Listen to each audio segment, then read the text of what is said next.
Deux amis marchaient ensemble à travers un désert brûlant. Le soleil accablant frappait leur peau, et leurs pas s'enfonçaient dans le sable brûlant. Depuis des heures, ils avançaient sans trop parler, partageant la fatigue et l'effort du voyage. Puis, sans crier gare, une dispute éclata entre eux. Un simple désaccord qui dégénéra en paroles dures et blessantes.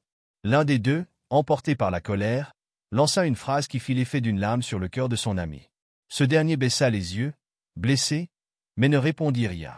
Au lieu de cela, il s'agenouilla doucement et traça quelques mots du bout des doigts sur le sable chaud. « Aujourd'hui, mon meilleur ami m'a blessé. » Puis, sans un mot de plus, il se releva et reprit la marche, comme si de rien n'était.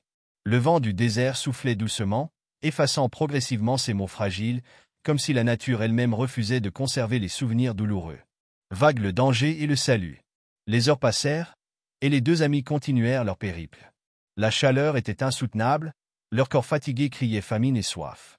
Puis, soudain, comme un miracle au milieu de cette étendue aride, une oasis apparut. Un sourire illumina leur visage marqué par la fatigue, et sans attendre, ils coururent vers l'eau scintillante. L'ami qui avait été blessé plus tôt se pencha pour boire, mais son pied glissa sur une pierre humide. En un instant, il perdit l'équilibre et tomba dans l'eau profonde.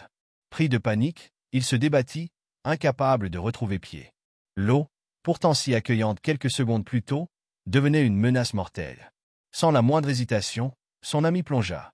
Il nagea à toute vitesse vers lui, l'attrapa fermement et, après une lutte éprouvante, le ramena sur la berge.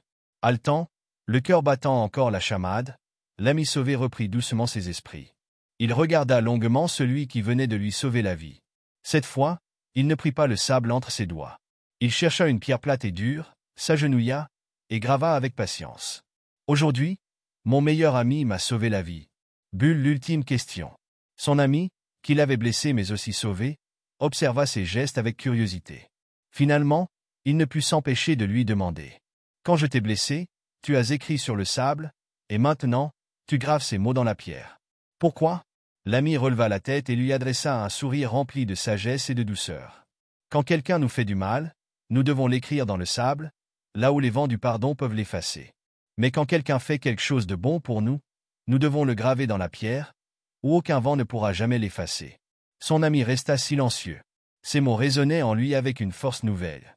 Il se rendit compte que, trop souvent, nous faisons l'inverse. Nous gravons nos blessures dans la pierre et laissons le bien que l'on nous fait s'effacer avec le temps. Étoile rutilante, la morale de l'histoire. Dans la vie, nous avons tous été blessés, trahis ou déçus. Mais si nous passons notre temps à garder ces douleurs ancrées en nous, elles nous alourdissent et nous empêchent d'avancer.